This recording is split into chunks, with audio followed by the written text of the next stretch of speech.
Lebanon has been in a state of near permanent emergency for years. It has no president, only a caretaker government and a currency that's almost worthless. The country's divided and dysfunctional political system also means the army is unable to challenge Hezbollah or resist an Israeli assault. Bystanders in a war within their own borders. The Lebanese armed forces has been paralyzed as Hezbollah militants launch missiles from their territory and Israel responds with a devastating rain of rockets and cross-border incursions. The official Lebanese army is estimated to have some 70,000 troops, with equipment and even salaries funded by the United States and other allies. But observers say it's in no shape to confront Israel while being politically prevented from challenging Hezbollah.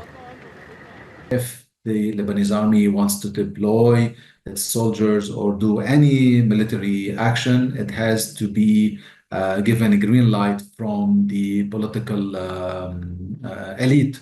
Unfortunately, for the past 30 years of the Lebanese political history, the governments were always formed or representing the political allies of Hezbollah. So here, it will be more logic to know why never the Lebanese army were asked to confront or to limit Hezbollah. Lebanon's army is curtailed by its dysfunctional government. The country is without a president since the last stepped down in 2022. The political system is divided along religious lines, with key roles reserved for Shia and Sunni Muslims and Maronite Christians. For more than 2 years, the divided parliament has been unable to install a government. The already fragile political state was blown into catastrophe in August 2020. Unsafely stored ammonium nitrate detonated in a Beirut port warehouse, killing hundreds and shattering buildings across the city. The explosion exacerbated an existing economic crisis. An earlier banking scandal had collapsed the value of the Lebanese pound. Millions were pushed into poverty. Lebanon has struggled to supply basic services like electricity and water. Gasoline shortages have become a common occurrence. Desperate account holders have resorted to robbing banks to access their cash, attacking the institutions that have failed them. What are you Lebanese people waiting for? Go down and take your rights from this mafia of thieves and criminals that is ruling the country. Where are the human rights? There is no electricity, no water, nothing at all in this country. Now ordinary Lebanese people are forced to watch on as their country disintegrates even further, and their political and military systems are unable to protect them. For more analysis, I'm joined by Simon Mabon, who is a lecturer in international relations at Lancaster University. Thanks for joining us this morning. The past week has brought the Middle East closer to an all-out war than at any time in the past year. Talk to us about where things stand and whether you consider this war with a capital W already. Yeah, I mean, some may say this is a semantic distinction, but I think when you look at the number of people that have been killed, the number of people that have been displaced, the damage done to infrastructure, to the very way of life across the region, it's easy to see how this could be considered conflict. This could be considered to be a war. And you look at the footage from South Lebanon, you look at the footage from Gaza, it's pretty obvious this meets many of those characteristics. But I guess what the big worry is, and why people have not as yet spoken about this as a Middle Eastern war, if you will, is the worry that it will escalate further, that it will draw in neighboring states, and it will lead to a very clear and very deliberate articulation of hostilities between the Iranians, the Israelis, and others across the region. So I guess this is war. Of course, this is war, but it's not war with the capital W that you're suggesting, that many are fearing. There have been lots of comparisons to the 2006 Lebanon war. How useful is that comparison, and where are things different? It's useful in the sense that that was the last time there was a major Israeli military action in Lebanon. I say major because of the devastation that was imposed on the people of South Lebanon and of Dahia, a southern part of Beirut, which was destroyed after the war.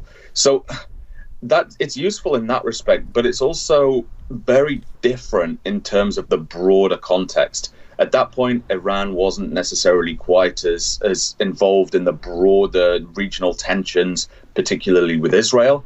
And it was also the Palestinian issue, the question of Gaza, was not on the cards as much as it is right now. Back then, it was a very limited, I say limited in terms of the scope of actors involved, limited conflict between Israel and Hezbollah, where now it draws in other actors, other regional players, including obviously Hamas in Gaza and the Houthis in Yemen and militias in Iraq. So there are differences, but I guess the devastation that was imposed in 2006 is one of the reasons why people were so keen to avoid an escalation in South Lebanon and in Beirut as well. Israel says it's fighting the militant group Hezbollah in Lebanon. We just aired a piece about the state of the Lebanese government, but are they playing a role, including a military role, in any of this? Well, the Lebanese government is paralyzed. It was described by one of my colleagues as a form of zombie power sharing, which I think really captures the complex and the frozen nature of the political dynamics in Lebanon right now. But that, of course, manifests in other institutions, including the army. So the army had taken a bit of a watching brief for the past year as things were increasing between Hezbollah and Iran and tensions were worsening. But in the past day or so, the Lebanese army has decided to start taking action. But it is a limited force and is certainly not the most powerful military force in Lebanon, which would be Hezbollah.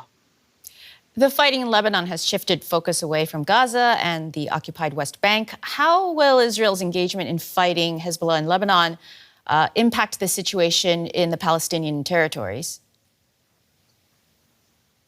Well, speaking with friends in the Palestinian territories and speaking to friends in Tulkarem, in Ramallah, in Jerusalem, there are, East Jerusalem, I should say, just for clarity, there's a continuation of the status quo. There's continued a continued Israeli security presence. There was the devastating strike in Tulkarem the other day.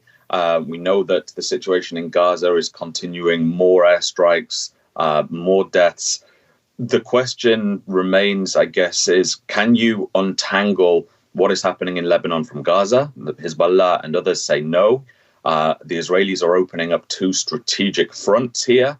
And I guess their strategic question is, can they continue to conduct strategic operations of the sort that we're seeing in Lebanon and Gaza, whilst also doing things in the West Bank? And of course, amidst all of this, it's people. It's the people of Palestine, the people of Gaza, the people of Lebanon, the people of the West Bank, the people of Israel, who are the ones who are really fearing the escalation of this situation.